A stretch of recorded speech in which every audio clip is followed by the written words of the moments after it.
menurut saya kegiatan yang dilakukan pada hari ini oleh manajemen sekolah Fatih Bilingual School cukup bagus. Hendaknya hal ini bisa terus dikembangkan, dilakukan, apakah itu dari teknisnya dan lainnya. Saya sangat senang dan bersyukur sekali saya bisa menyekolahkan anak saya di sini. Dan alhamdulillah saya diberikan kesempatan oleh Allah sehingga saya mampu memberikan pendidikan anak saya di sekolah Fatih ini. Hal yang saya lihat bahwa yang pertama-tama lingkungan sekolah, kemudian metode pelajaran. Program POP yang beberapa item tadi sudah disampaikan.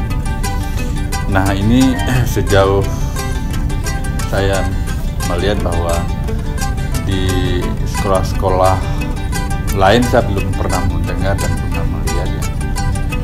Di Fatih ini saya lihat manajemennya paling intensif untuk meningkatkan prestasi. Tujuannya adalah untuk meningkatkan prestasi anak-anak nantinya.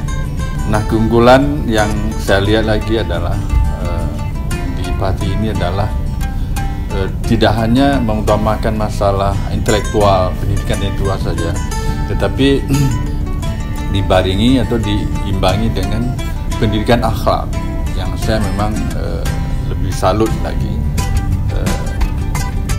Jumlah anak-anak di sini memang nggak begitu banyak, tetapi hasilnya kami yang ya pihak orang tua terutama melihat bahwa pendidikan akhlak sangat diutamakan.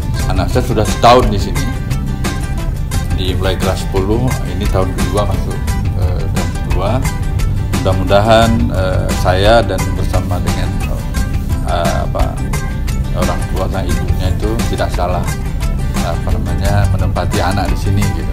Saya bersyukur sekali, mudah-mudahan sekolah Fatih ini lebih besar, lebih maju ke depan dan menjadi rujukan bagi kita khususnya di Aceh.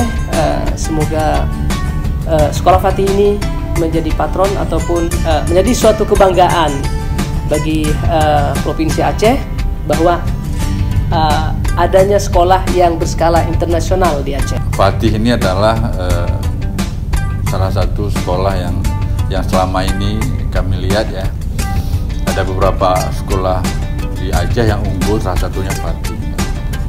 Nah, kami melihat bahwa prestasi yang selama ini sudah didapatkan, sudah diperoleh, bisa bertahan, malah bisa lebih baik.